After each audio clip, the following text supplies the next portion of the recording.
Mega ఫ్యామిలీలో twins పుట్టాక అందులోని మెగాస్టార్ కి వారసుడు రావడంతో మెగాస్టార్ ఫ్యామిలీ పైనే చాలా హైప్ క్రియేట్ అయింది. ఏ చిన్న అప్డేట్ వస్తున్నా సరే క్షణాల్లో వైరల్ గా మారుతూ ఉంది. అయితే మెగా ట్విన్స్ కి రీసెంట్ గా బారసాల ఫంక్షన్ చేసి నామకరణం కూడా చేశారు. వీరి పేర్లు కూడా రివీల్ చేస్తూ వాటి ప్రత్యేకలను కూడా చెప్పుకొచ్చారు రామ్ చరణ్. అబ్బాయికి శివరామ్ అని, అమ్మాయికి అన్వీరాదేవి అని పేర్లు పెట్టినట్లు చెప్పుకొచ్చారు. అయితే ఈ కవలలకు పేర్లు, వాటి అర్థాలు, చరణ్ ఉప్సి అభిప్రాయాలు కూడా ఇప్పుడు వైరల్ గా మారాయి. జనవరి 31న ఉపాసన ఒక బాబు ఒక పాపకి జన్మనిచ్చారు. ఇప్పటికే చరణ్ ఉపాసనలకి కూతురు క్లింకారా ఉండగా ట్విన్స్ రాకతో ఇప్పుడు ముగ్గురు పిల్లలకి తల్లిదండ్రులు అయ్యారు. అయితే ఫిబ్రవరి 11న ఆ ఇద్దరు చిన్నారులకి బారసాల ఫంక్షన్ కుటుంబ సభ్యుల మధ్య పూజా కార్యక్రమాలు నిర్వహించగా రీసెంట్ గా ఓ మీడియాకి ఇంటర్వ్యూ ఇచ్చిన చరణ్ అబ్బాయికి శివరామ్ అని, అమ్మాయికి అన్వీరాదేవి అని పేర్లు పెట్టినట్లు చెప్పుకొచ్చారు. అయితే ఆ కవలల పేర్లు, వాటి అర్థాలు కూడా చరణ్ చెప్పుకొచ్చారు. చరణ్ కొడుకు పేరు శివరామ్ కాగా అందులో ఫ్యామిలీ రిలేషన్ క్లియర్ గా కనిపిస్తుంది. ఎందుకంటే మెగాస్టార్ చిరంజీవి అసలు పేరు శివశంకర వరప్రసాద్.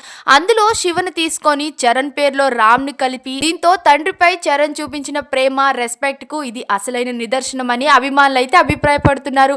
అయితే పాపకి అన్వీరాదేవి అని నామకరణం చేయగా అన్ అంటే లిమిటెడ్, వీర అంటే ధైర్యం, దేవి అంటే దైవశక్తి అని అర్థం. అలా చాలా ధైర్యాన్ని, దైవిక శక్తిని సూచించేలా ఆ పేరుని సెలెక్ట్ చేసినట్లు అర్థమవుతుంది.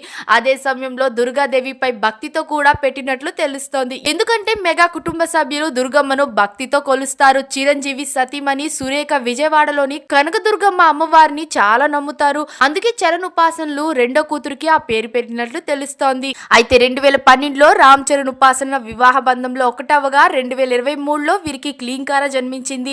ఆమె పేరుకు కూడా ప్రత్యేకమైన అర్థం ఉంది. లలిత సహస్రనామ పారాయణంలో అమ్మవారిని కొలిచే పేర్లలో ఇది కూడా ఒకటి. ఏదేమైనా కుటుంబ వారసత్వం, పెద్దలపై గౌరవం, భక్తి సాంప్రదాయాల్ని సహా ఇలాంటి ముఖ్య విషయాలను దృష్టి పెట్టుకొని చరణ్ ఉపాసనలు తమ ముగ్గురు పిల్లలకి పేర్లు పెట్టారని చెప్పడంలో ఎలాంటి డౌట్ అక్కర్లేదు. అయితే మెగాస్టార్ ఫ్యామిలీని చూసి చాలా నేర్చుకోవాలి అంటూ మెగా అభిమానులు అయితే కామెంట్స్ చేస్తూ ఉన్నారు. ఇక మీ అభిప్రాయం ఏంటో కామెంట్స్ లో తప్పకుండా చెప్పేయండి.